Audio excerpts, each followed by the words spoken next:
Few games in recent memory have left me with an inability to process what I exactly just played while simultaneously compelling me to play over and over and over like Elden Ring Nightreign.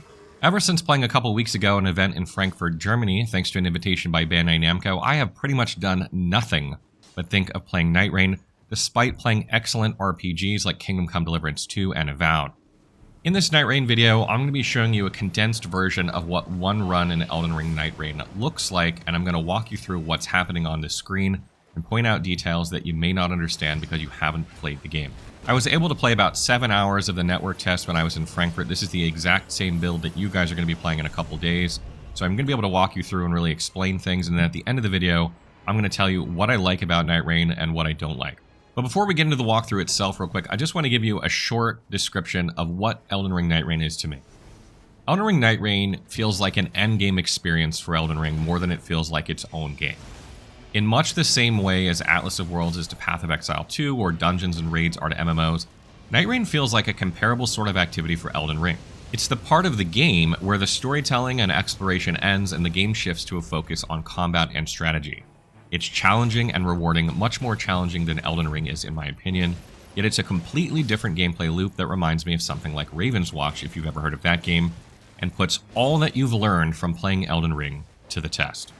Okay, so getting into the playthrough itself, at the beginning of any run, players are going to start in Round Table Hold, which will look very familiar to those of you who have played Elden Ring. It's changed a little bit, so it's not exactly the same, but here players will gather, they'll pick their Night Fares, which are essentially the heroes you can play. And here they've selected Recluse, Guardian, and Wilder. They did not pick Duchess, although you will see some Duchess gameplay later on in this video. The network test only has these 4 characters to choose from, but there will be 8 in total at the full version of the game. So after loading into the game on day 1, players will coast down to a landing location on a subsection of the map. During the network test, there are only 2 locations that you'll load into, either A or B, and these will kind of determine the routes that you're going to take on your first couple of days. And in the full version of the game, you'll have more random locations to land in, but in the network test, it's either going to be A or B. You can see the team of Nightfarers lands in a location where there are weak enemies guarding a few chests, and this is very smart, as it's going to allow them to get some quick loot. During the skirmish here, you can see Wilder use his character skill called Claw Shot, which allows him to shoot out a grappling hook that pulls enemies to him, or pulls him to enemies if they're larger. And one particular interesting thing here is you can see he uses this about 7 seconds apart, and that's because this skill has about a 7-second cooldown, so you can use it quite often. So after presumably looting the chest, which we don't see, the Nightfarers head to a Site of Grace that's nearby. As you get near a Site of Grace in Nightreign, you will actually restore all of your HP and FP, as well as replenish your flasks, of which you begin the game with 3. Additionally, you can use Sites of Grace in order to level up your character if you've gained XP from killing enemies or bosses. Unlike Elden Ring, you don't place points into stats or anything like that. Each character has its separate character progression, and you just level up and it will increase the native stats of that character. After heading past the Site of Grace, the Nightfarers stumble upon another set of ruins with some enemies guarding some loot. Wilder chucks a firebomb in here, which absolutely annihilates all the enemies. Firebombs are very deadly in Elden Ring Nightreign. Each character can carry up to 4 consumables simultaneously, and you can scroll through those consumables to use what you want, not unlike Elden Ring. Immediately following that, the Nightfarers take on a Golem Warrior, which I'm presuming in this case is actually a boss. A lot of difficult enemies or larger, more difficult enemies have become field bosses in this game that will reward you with loot upon defeating them. I'm assuming that the Golem Warrior here is also one of those. After that, Wilder does a little bit of exploring, and you get a sense of the exploration mechanics in Elden Ring Nightreign as he's able to climb up walls rather easily by double jumping and be able to reach places you wouldn't normally in Elden Ring. Next, we come across a bunch of loot, and this is the first look that you'll have at the equipment of Elden Ring Nightreign. The first weapon we get to see here is the Long-Haft Axe, which has an attack of 90, which is actually higher attack than what he's currently using. The kick weapon skill is on the weapon, and its passive benefit is called Improved Chain Attack Finishers. This is increased by 10%. Every weapon in Elden Ring Nightreign now has a passive benefit. These are randomized, so they'll be different on every playthrough, but they can give you all kinds of different bonuses. He then has a look at the Finger Seal, which drops, which has 95 incantation scaling, has the spells Rejection and Heal on it. You'll cast these with either R1 or R2 or L1 or L2, depending on which hand you have this slotted in. And it also has a random passive benefit of HP restoration upon attack. You can then see the Clawmark Seal he's taking a look at has 120 incantation scaling, making it a little bit better at casting spells. It has Bestial Sling spell and Pest Thread spell on it, and its random benefit is improved item discovery. He then has a look at a second finger seal that dropped. The incantation scaling is the same. The first spell, Rejection, is the same, but the second spell, Lord's Divine Fortification, is different, and the passive benefit, Taking Damage Restores FP, is also different than the previous finger seal. So you can see these are random. But this makes me think that each casting item might have one spell that's always the same, while they have a second random spell. I need to verify this for sure. It's possible that it's just completely random, and we got lucky having two that have the same spell, but I don't think so. After looting that, he has a look at the Warming Stone. This you can throw down to continuously heal allies. This is very valuable considering that it can heal your whole group, and you have limited healing items in Elden Ring Nightreign, so it's definitely something worth taking. So next, Wilder is looking at picking up the Long-Haft Axe, either for its passive benefit or just to use in general because it has higher attack. He's scrolling through his weapons and stuff to try and figure out what to drop in order to pick it up, because you can only have 6 weapons or shields equipped in Elden Ring Nightreign at the same time. Again, each one has a passive benefit, and even if it's not equipped currently in your main hand, like if it's just in your inventory equipped, the passive benefits will still apply. So he's scrolling through trying to figure out what to drop. And this gives you a first look at Wilder's starting equipment, his greatsword and his small shield. These have weapon skills on them from the base game, but these are new items, and neither one of them actually has a passive benefit. So he decides to drop Wilder's greatsword in order to take the Long-Haft Axe, which does have a passive benefit to it. Next, we get a first look at Limveld's map. You can pull this up at any time during your run, and it allows you to see things on the map that might help you decide where you want to go. There are sites of grace if you need one. There are towers you can go explore, or dungeons to explore. You see the blue kind of purpley flames coming off the map all over the place. Those are field bosses if you need some experience or potentially some loot from them. And you can set pins on this map that tell players where you intend on going, that are color-coded to your character. And if 2 players put a pin in the same location, then that pin will become white, telling people that you've agreed on a location to go. That way, if you're not communicating over voice, you have a consensus on where people want to go.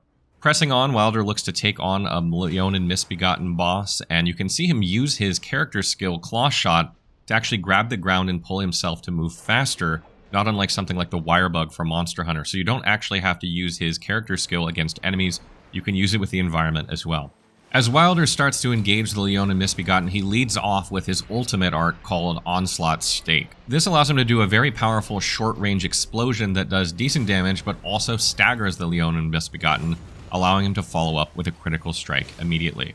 He then immediately regrets taking on this boss solo, and he's wondering where the rest of his group is. Luckily, they show up not too long afterward.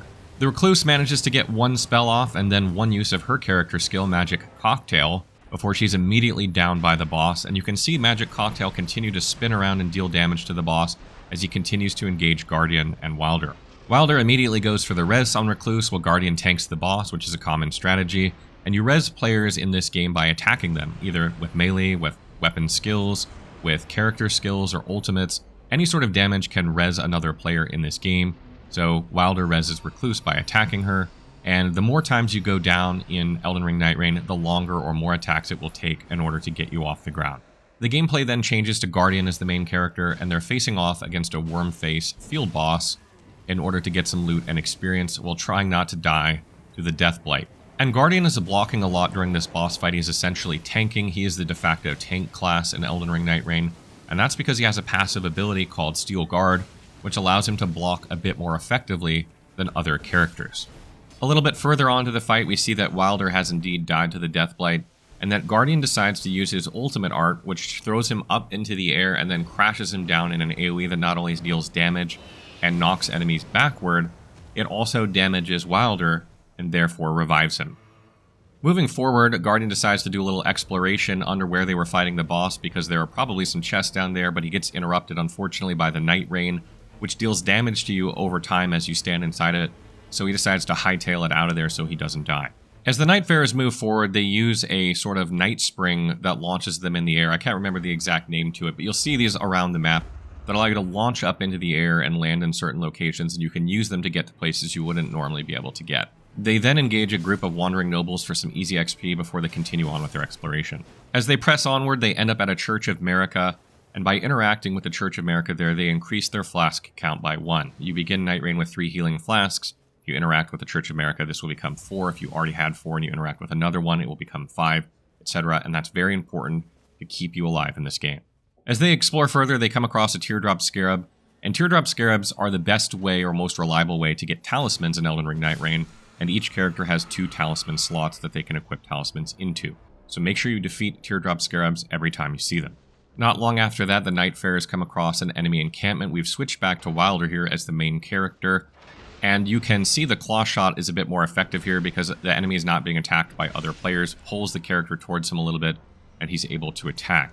The players are then engaging a Godric Knight, and you can see Guardian use his character skill, Whirlwind here, which does this like 360 degrees whirlwind around him and knocks enemies up into the air and then down onto the ground, so they're able to get some attacks off on him. And something that's particularly interesting here is you'll see that after Wilder dodge rolls, he actually gets Carrion Phalanx spell above him. Now, I don't know if this is just a weapon skill on his short bow or if it's some other passive effect, because there are passive effects you can get in Elden Ring Nightreign that do crazy things like cast spells periodically when you dodge roll or when you do certain things. So it's certainly possible that it's that, but he clearly doesn't cast it with a staff or something like that. So it's either a weapon skill or some sort of passive effect on the character. As they continue to assault the encampment, Wilder again uses Claw Shot to break the guard of a Godric soldier and then moves in for a critical strike. They're then engaged with a host of enemies inside the enemy encampment, including another Godric Knight, and you see Guardian use his ultimate art.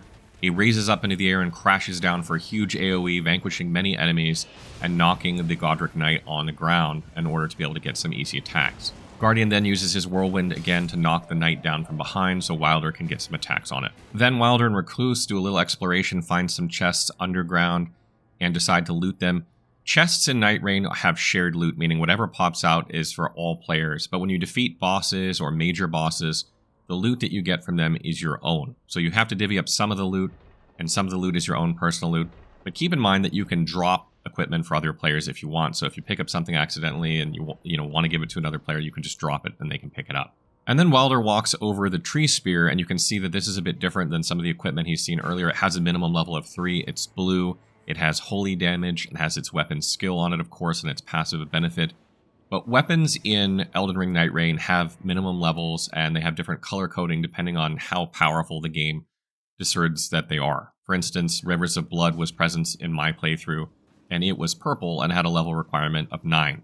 Whereas the Sword of Night and Flame was orange, and it had a level requirement of 12.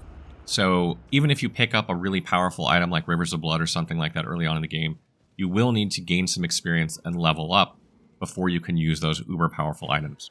He then has a look at a couple other items, including the Bastard Sword and the Great Omen Killer Cleaver. The Great Omen Killer Cleaver is another blue item that has a minimum level of 3, so he can't use it right now because clearly he's not level 3. And it also has Bleed Buildup and Cragblade, which is nice. Wilder then has a look at his inventory to decide what he wants to drop and what he wants to pick up. He's predominantly probably at this point looking through the passive benefits of weapons he's not using to see if they're better or worse than what he has.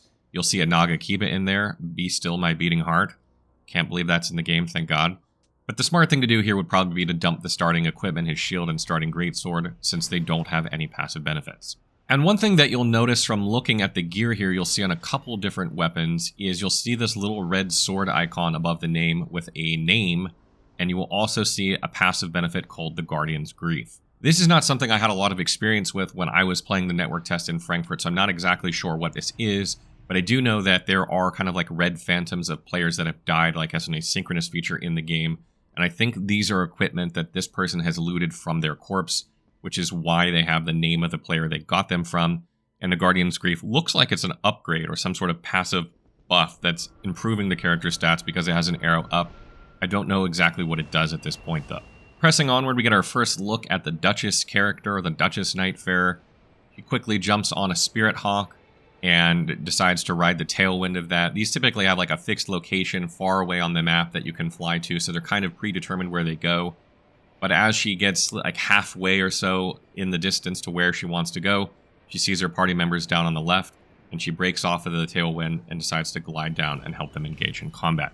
After quickly dispatching the enemy, the Nightfarers head into a nearby tower. There is a weapons rack in there with mage weapons that will drop specifically like staffs and seals for players to use.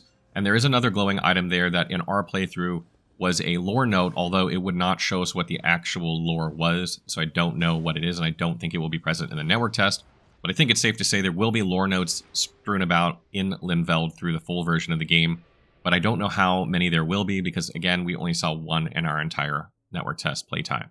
The Nightfarers are then engaged with a Lion Guardian inside the keep, and you can see Duchess in action with her fast attacks and nimble dodges, which are part of her kit. But then she gets to use her character skill Restage, which is kind of the white Lion Phantom you see come out. This reapplies the last damage dealt to this target in the last few seconds or so from all sources, and that causes the Lion to stagger from that, and then they go in for a critical strike.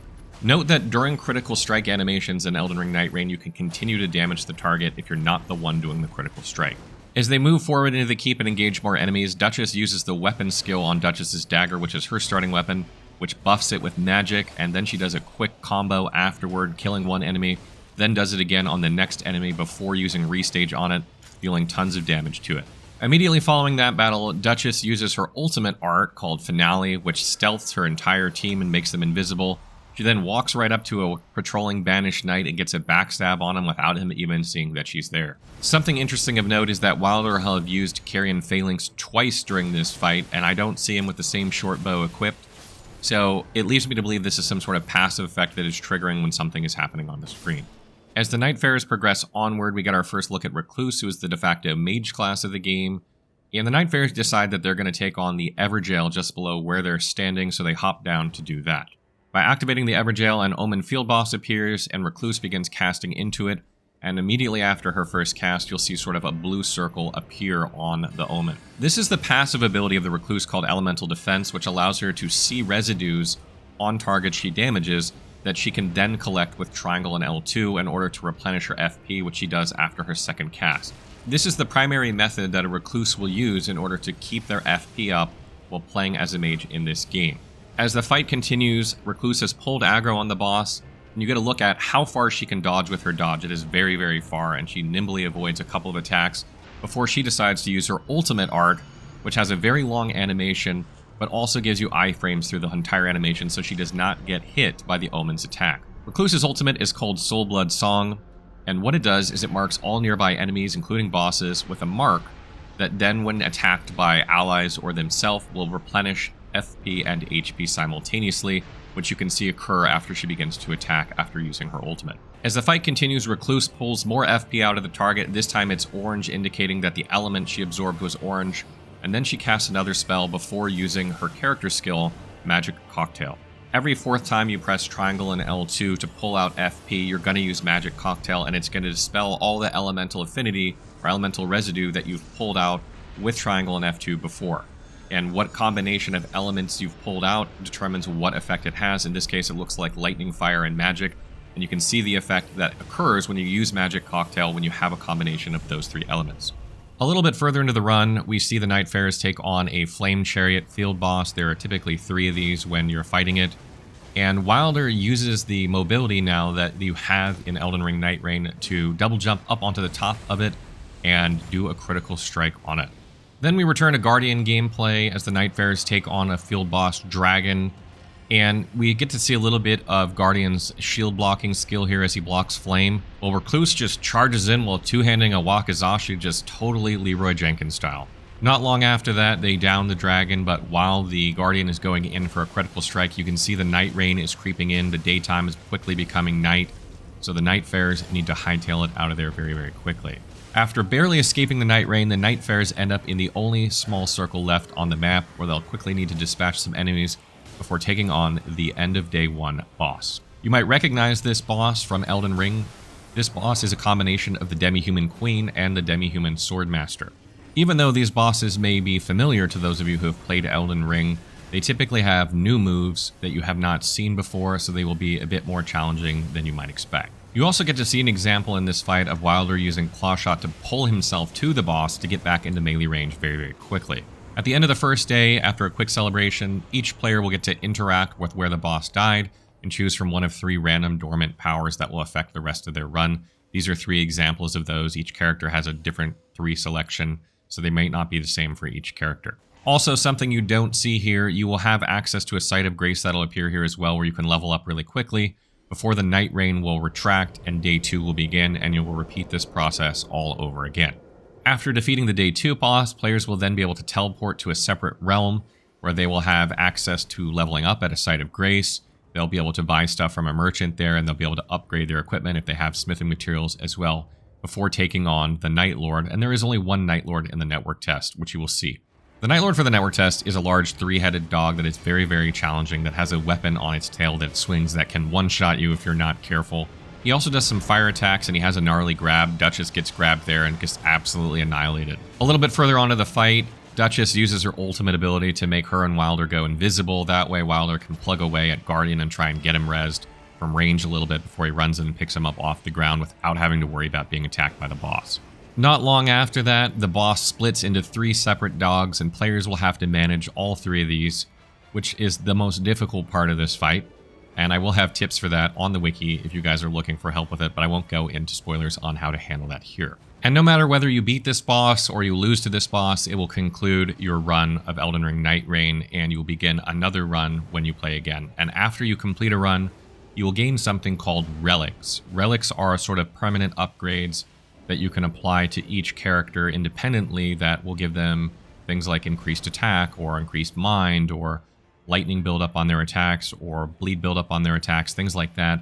Each character has different color coding to them, and each relic has its color. So you have to match relics of specific colors to certain characters, or they can't all use every relic. And the more you play, the more of these relics you'll get, and the stronger your characters will get in between runs as well.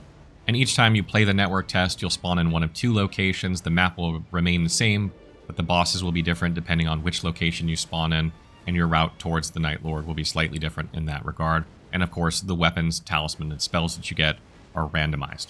So before I wrap up this video, I want to kind of get into my thoughts about Elden Ring Nightreign, what it felt like to play it, what I think this game is, who it's intended for, who it's not intended for. And I also want to talk a little bit about why I think this game probably should have been an expansion rather than a standalone game.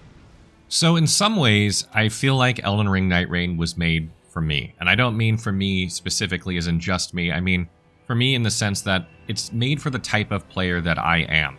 This is somebody that falls in love with RPGs and games like Elden Ring because of the combat mechanics, and also tends to love exploration and story. But combat and gameplay are the most important thing to me, and Elden Ring Nightreign prioritizes combat and gameplay above everything else. All of the knowledge and all the experience I've gained from playing Elden Ring for over 2,000 hours over the last few years came into play when playing this game. And a lot of that is because it seems like all of the equipment is straight out of Elden Ring. All of the spells are straight out of Elden Ring. All of the bosses, except for the Night Lords, are straight out of Elden Ring. They have the similar attack patterns, similar movesets, similar weaknesses. And if you're familiar with the weapon skills of many different weapons and the movesets of different weapons, all of that knowledge will make you a better Elden Ring Nightreign player. So Elden Ring Nightreign is made for that sort of player. The player who has intimate knowledge of Elden Ring's mechanics, has experimented with many, many different weapons and playstyles and spells, who maybe finds a lot of the bosses in the game easy and is wishing for a challenge, or maybe downloaded mods in order to make the game more challenging, etc. This game is made to take all that knowledge that you've accumulated and put it to the test in a new challenging environment, and do so in predominantly a co-op fashion, even though you'll be able to play solo in the full release of the game, so that you can coordinate with other players in order to get that feeling of satisfaction of overcoming difficulty on a scale that you've never experienced before in Elden Ring. And because I feel Nightreign was made with those sort of players in mind, I think this is one of the reasons I really fail to see why this isn't an expansion rather than a standalone title. Because right now, you can go into Elden Ring before Nightreign launches, and you can practice with every single weapon in Elden Ring. And if you practice with it in Elden Ring, that practice and experience will pay off in Nightreign. If you go and use spells in Elden Ring, that practice and experience will pay off in Nightreign. If you go face bosses, will pay off in Nightreign. How is that not an expansion, in my opinion? How is this not an expansion when that is the case? And I also really feel like I don't know how people are going to play this game if they haven't played Elden Ring before. Imagine trying to learn to block, parry, use weapon skills, cast spells, manage your FP, while you're learning all the mechanics of your heroes, while you have to move quickly, while you start with lower HP, and you're forced to move at a pace that a normal person who's learning the mechanics of Elden Ring alone would never be forced to do. So it feels like, because of these things, this game probably should have been an expansion rather than a standalone title. That said, though, damned if I don't love this game. I enjoyed every second playing this game. I couldn't stop playing this game. I thought about this game when I wasn't playing. I've been waiting desperately for the network test to come around so I can play again. It really speaks to me and the type of Elden Ring player that I am, but I certainly don't think it's going to be for everyone, even if you're an Elden Ring fan. So that wraps up our first look at Elden Ring Nightreign. I hope I made you guys understand kind of the process that the game goes through while you play and tried to answer and give you some information about things you may not know about Nightreign. I'm also going to have a video on the 4 night fairs that you can play during the network test, going into more details about them to help you decide which one you want to play. So having learned all of this about Elden Ring Nightreign, what do you make of it? Are you the sort of player that welcomes the challenge, that is ready for more Elden Ring content to test your mettle? Or are you the sort of player that really loves Elden Ring for its exploration? You can take your time and the story, and you don't care so much for the challenge. Which one are you? Are you going to be picking this up? Let me know in the comments below.